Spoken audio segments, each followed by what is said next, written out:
ये एक जरूरी मुद्दा है और जरूरी इसलिए है क्योंकि इसके आधार पर और भी बड़े घोटाले हुए हैं। मध्य प्रदेश की 18 साल की शिवराज सिंह चौहान की सरकार ने ऐसा कोई क्षेत्र नहीं है जिसमें घोटाला या स्कैम ना किया हो, चाहे वो बच्चों का पोषण हो, चाहे वो स्कूल ड्रेस का घोटाला हो, चाहे वो किसान का मुआवजा घोटाला हो, चाहे वो पटवारी घोटाला हो, भर्ती घोटाला हो। लोग कह रहे हैं बस अब बर्दाश्त नहीं हो रहे हैं, 250 घोटालों से ऊपर की सूची तो हम लोगों ने बना ली है।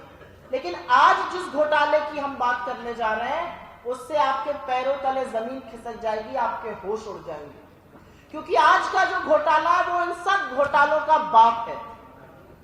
आज हम आपको ये बताएंगे कि कैसे मध्य प्रदेश की शिवराज सिंह चौहान की सरकार ने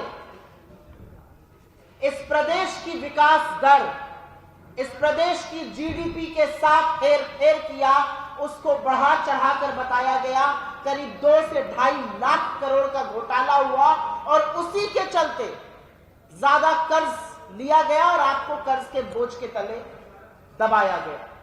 मैं आंकड़े गिनाने से पहले 2 बातें स्पष्ट कर दूं। लगातार शिवराज चौहान की सरकार कहती है दिन दूनी रात चौगुनी बढ़ोतरी हो रही है मध्य प्रदेश में।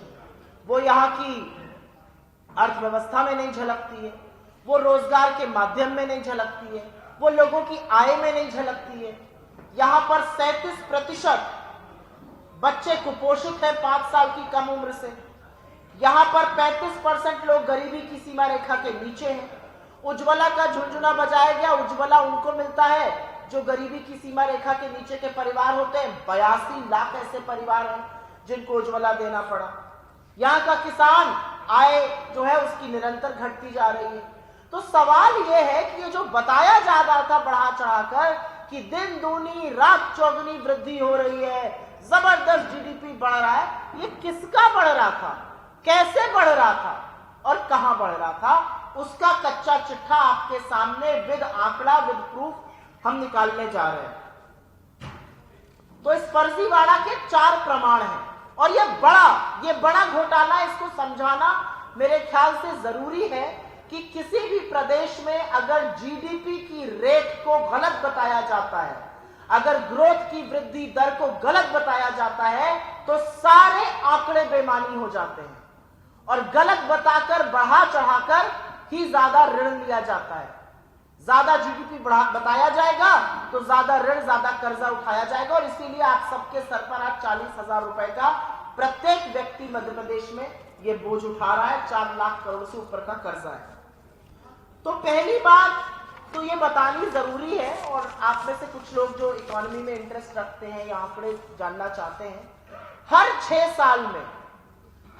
साल में मध्य प्रदेश का जो जीएसडीपी है, जो सकल घरेलू उत्पाद है, वो डबल हो जाता है। 2012 के वित्तीय वर्ष में ये कुछ 3 लाख करोड़ से ऊपर था, फिर 2018 के वित्तीय वर्ष में ये कुछ 7 लाख करोड़ से ऊपर था, तो 2024 वित्तीय वर्ष में इसको 15 लाख करोड़ के ऊपर होना था, 14 करोड़ 12 लाख के आसपास होना था। लेकिन शिवराज सिंह चौहान की सरकार ने इसको 15 लाख करोड़ के ऊपर बता दिया, मतलब अनुमानित से भी 50,000 करोड़ ज्यादा। लेकिन नकल में भी अकल की जरूरत होती है और अकल यहां पर थोड़ी क्षुब्ध हो गई। जब वो ये बढ़ा रहे थे तो उन्होंने कहा हमने 15वें वित्तीय आयोग के जो फाइनेंस कमीशन है उसके अनुमान पर बढ़ाया है। 15 लाख करोड़ इन्होंने बढ़ा दिया, लेकिन ये भूल गए कि कोविड के 2 सालों में मध्य प्रदेश की जो प्रगति, जो ग्रोथ रेट थी, वो नेगेटिव में चली गई थी। इन्होंने नजरअंदाज कर दिया ये सत्य कि पूरे देश और हर राज्य की जो ग्रोथ रेट थी वो कम हुई थी। तो किस बेसिस पर आपने ये बढ़ाया, ये सिर्फ ये बता सकते हैं क्योंकि आंकड़ों के साथ हेराफेरी अपराध है, गलत है और सर्वथा इसकी निंदा होनी चाहिए। जिन 2 सालों में जीडीपी ग्रोथ नेगेटिव रहा, आपने उसको भी इंक्लूड करके उसको 15 लाख करोड़ बता दिया, तो ये पहला फर्जीवाड़ा था। और इसको बताना जरूरी है क्योंकि 2019-20 में करीब 9,37,405 करोड़ का सकल घरेलू उत्पाद था, जो कि 21 में घटा और ये 9,17,000 कुछ करोड़ रह गया। और उसके बाद भी आप कह रहे हैं कि आपकी जीडीपी दर बढ़ती जा रही है, उसके बाद भी आप कह रहे हैं कि आपकी पूरी इकोनॉमी, पूरा जीएसडीपी बढ़ गया। कोई भी इकोनॉमिस्ट, कौन सी एजेंसी ने बताया? केंद्र की एक नीति आयोग नाम की एजेंसी है। किसने? सेबी मार्केट रेगुलेटर है, वो केंद्र की एजेंसी नहीं है। आपकी जानकारी के लिए मैं बता देती हूं कि यहां पर मेरे पास नीति आयोग का डेटा है। मैंने कोई भी ऐसा डेटा कोट नहीं किया है जो कांग्रेस के रिसर्च डिपार्टमेंट से आया है। ये सारे डेटे जो मैंने आपको कोट किए हैं, ये सब केंद्र और राज्य सरकार के डेटा हैं, ये नीति आयोग का डेटा है। और इसीलिए हमारा सवाल है कि जब केंद्र और राज्य सरकारों का जीडीपी नेगेटिव में चला गया, ऐसा गोता खाया मध्य प्रदेश के जीडीपी ने कि ग्रोथ नहीं हुई, संकुचन हुआ, तो कैसे आपने डबल करी अपनी सकल घरेलू उत्पाद? इसका जवाब दीजिए। आप ये सुन लीजिए, ये नीति आयोग का डेटा, ये मेरा डेटा नहीं है, कि 35% लोग गरीबी की सीमा रेखा के नीचे हैं मध्य प्रदेश में।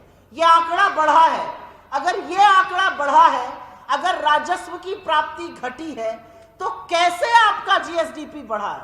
यह तो सिंपल वन लाइन सवाल है। इसका सिंपल वन लाइन जवाब है कि यह सबसे बड़ा घोटाला है मध्य प्रदेश का। और अगर इस लीपापोती में केंद्र सरकार शामिल है तो उनसे भी सवाल होना चाहिए। और मुझे ऐसा लगता है कि जब मीठा मीठा होता है तो डबल इंजन, जब कड़वा कड़वा होता है तो उस डबल इंजन को भी दोषारोपण करना पड़ेगा। ऐसा है कि जब विनाश काल आता है पास में, तो सबसे पहले अंतर कला जबरदस्त दिखती है। आप लोगों ने कभी सोचा था कि भारतीय जनता पार्टी के राज्य के प्रभारी की उपस्थिति में दंगा, लात, घूसे चलेंगे, गंदी गंदी गालियां दी जाएंगी? ये इनके पतन की निशानी है। भारतीय जनता पार्टी का हर कार्यकर्ता, उनके नेता, उनका शीर्ष नेतृत्व ये अच्छी तरह से जानते हैं कि यहां से सरकार जाने वाली है और 24 में भी झोला उठाने का वक्त आने वाला है। आपने एक पर्टिकुलर व्यक्ति की बात करी, मैं उस बात में दो बात जरूर जोड़ना चाहती हूं। भारतीय जनता पार्टी अपने आप को पिछड़ों का हितैषी बताती है नहीं, वो अलग बात है। जिस व्यक्ति ने इस्तीफा दिया वो उनके जिला के पिछड़े प्रकोष्ठ के अध्यक्ष हैं, जिला अध्यक्ष हैं, पिछड़े वर्ग से आते हैं। तो मुझे आप ये बात बताइए कि ये किसका भला करने गए थे? क्यों इतना लात घूसा चल रहा है? क्योंकि जो शासन है वो खत्म होने का वक्त आ गया है। आपने ये अच्छा सवाल पूछा है और मैं चाह रही थी कि मुझसे कोई फ्रीबीज शब्द जरूर यूज करे। और मुझे पता है कि मीडिया में और दूसरी तरफ से ये कहा जाता है, इसको भारतीय जनता पार्टी के बड़े नेता इंक्लूडिंग प्राइम मिनिस्टर जन कल्याण को रेवड़ी बोलते हैं। लेकिन जो रबड़ी चम्मच से प्लेट में परोस कर अपने मित्र को खिलाते हैं, उसके बारे में कोई जिक्र नहीं होता है। तो अगर जन कल्याण रेवड़ी है तो वो रेवड़ी और बटेगी, और रेवड़ी और रबड़ी की इस जीत में जीत तो रेवड़ी की होगी। जन कल्याण को रेवड़ी बुलाने वालों को जनता अच्छा सबक सिखाएगी। आपने एक बहुत प्रबुद्ध सवाल पूछा और वो सवाल ये है कि जब इतना कर्जा है तो इस तरह की जो जन कल्याणी योजनाएं हैं वो कैसे आएंगी? कर्जा क्यों लिया जाता है? अगर एक व्यक्ति 20,000 रुपए का कर्जा लेता है, छोटा सा व्यवसाय चलाता है, तो अपने व्यवसाय में लगाता है, उससे उसका आशय होता है कि व्यवसाय बढ़ेगा। अगर कोई बड़ी इंडस्ट्री 30-40 हजार करोड़ का कर्जा लेती है तो वो नई मशीनें ऑर्डर करती है, अपना उत्पादन बढ़ाती है, वो लोगों को नौकरी देती है, थोड़ा ज्यादा काम बढ़ता है उसका। सरकार कर्ज क्यों लेती है? सरकार कर्ज या तो जन कल्याण के लिए लेती है, या सरकार कर्ज लेती है जो निवेश करा सके, जिससे अर्थव्यवस्था सुगढ़ हो, जिससे रोजगार के साधन निर्मित हो सके। 4 लाख करोड़ का कर्ज की मैं बात कर रही हूं, जिसमें से 1 लाख करोड़ का कर्ज 1 साल में लिया गया है। ढेले का निवेश नहीं आया है। निवेश के नाम पर रिपोर्ट कार्ड में नील बटा सन्नाटा है। हमारी और इनकी अप्रोच में यह अंतर है कि हम इस कर्ज से निवेश लाएंगे, हम इंटरनल एक्रूवल्स करेंगे, हम ये सुनिश्चित करेंगे कि जो सुचक्र होता है अर्थव्यवस्था का, consumption leads to investment, investment leads to jobs, jobs lead to more consumption and growth, वो वापस शुरू हो। अगर आज किसान की कर्जा माफी होती है तो वो किसान ऋण से मुक्त होकर उसके हाथ में ज्यादा पैसा ठहरेगा, जिसको से वो कंजम्पशन करेगा, जिसको वो उपयोग करेगा, और उससे सुचक्र अर्थव्यवस्था चलेगी। कर्जा लिया गया लेकिन निवेश नहीं किया गया, तो ये पैसा गया तो गया कहां, ये सवाल है। मैंने बिल्कुल खुलकर अपनी पत्रवार्ता में भी यही बात करी है, पत्रकार वार्ता में मैं सीना ठोक कर कहती हूं कि अगर आपने 2 से 2.5 लाख करोड़ का जीडीपी ज्यादा दिखाया है, जबकि आपकी राजस्व प्राप्तियां नहीं बढ़ी, जबकि आपका कर्जा बढ़ा है, तो वो पैसा कहां गया? वो पैसा उस पैसे ने किस चीज का सृजन किया है? तो हम क्यों ना बोले कि ये घोटाला भाजपा के बड़े नेताओं की जेब में गया है। बिल्कुल, मुझे इसको कहने में कोई गुरेज नहीं है। जाते जाते शिवराज सिंह चौहान की 18 साल की भारतीय जनता पार्टी की तथा कथित डबल इंजन की जंगल राज के ऊपर अपनी सरकार चलाने वाले लोग जरूर देते हुए जाएं। I don't think any country, I don't think any state in India has reported a positive growth in double digits after COVID. It's not that the growth rate fell, the growth rate went into negative, which means that the total domestic production actually contracted. If you look at the quarter which ended after the COVID in India, there was minus 23% GDP growth rate, which means GDP did not go up, but GDP sunk further down. And I think that is very important. How on earth can Madhya Pradesh claim that they grew at 19%?